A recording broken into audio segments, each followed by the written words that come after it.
بسم اللہ الرحمن الرحیم۔ بعض حضرات سوال کرتے ہیں کہ اگر ہم میت کے ایصال ثواب کے لیے قربانی کرنا چاہیں ان کی طرف سے تو ان کی قربانی ہو جائے گی یا نہیں ہوگی۔ میں دوستو، اگر آدمی میت کے ایصال ثواب کے لیے قربانی کرنا چاہتا ہے، قربانی کرنے والا اگر صاحب نصاب ہے، صاحب ثروت ہے، صاحب مالدار ہے، اگر میت کے لیے وہ قربانی کرتا ہے، اس کے ایصال ثواب کے لیے قربانی کرتا ہے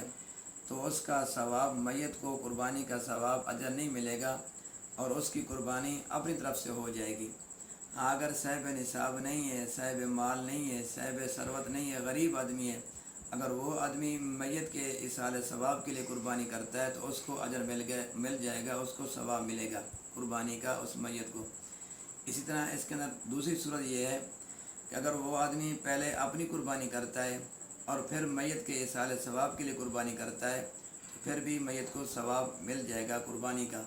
اگر صاحب نصاب ہے تو سب سے پہلے، اگر اس کے اوپر قربانی واجب ہے تو سب سے پہلے اپنی قربانی کرے